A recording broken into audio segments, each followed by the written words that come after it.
تعال أقول لك أنا بعمل فيديوهات دي ليه؟ أنا عايز أفهم الطالب أن اللغة العربية تحكمها قواعد. يجي طالب يسألني سؤال، يقول لي إيه إجابة السؤال ده؟ أقول له إجابته كذا، فيقول لي بس فلان قال كذا، وللأسف فلان ده بيبقى غلط. واحد يقول لي ما كلنا بنغلط. طبيعي جدا إنك تغلط، ده شيء طبيعي، كل بني آدم خطاء وخير الخطائين التوابون. لكن تعال أقول لك إن في فرق كبير جدا بين إنك تغلط وبين إن المعلومة نفسها تكون عندك غلط. وكل سنة نفس الغلط. طب مستقبل الطالب وحلم الطالب ده ممكن يضيع بسبب المعلومة الخطأ دي. للأسف هسيبك مع الفيديوهات دي اللي كلها غلط، وهبين لك الصحيح بعدين. طيب المؤمن للمؤمن كالبنيان، فبيشبه، عايز يقول ان المؤمن زي البنيان، وفي اداه تشبيه. المؤمن كالبنيان في ايه؟ يعني المؤمن زي البنيان في ايه باللغه العاميه؟ لو سالتك باللغه العاميه هترد بتقول ايه؟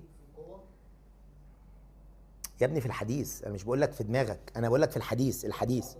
ايوه، ها، يشد بعضه ايه؟ يعني في اجابه ولا مفيش اجابه؟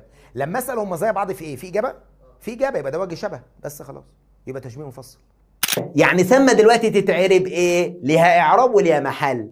ليها اعراب ظرف مكان مبني على الفتح في محل نصب وشبه الجمله. ها، طب افرض في الامتحان قال لي اعربها ايه؟ على حسب، لو قال لك اعربها قول له ظرف مكان مبني على الفتح في محل نصب، اختار ده.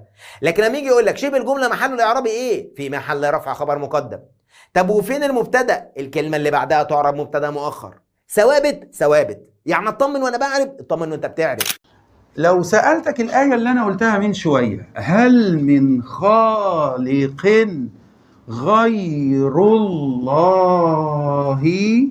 هل من هنا حرف جر زائد؟ ليه في استفهام والمجرور جه نكيرة. طب عايزين نعرب خالق، هنشيل من، فكأني بقول هل خالق، يبقى إعراب خالق إيه؟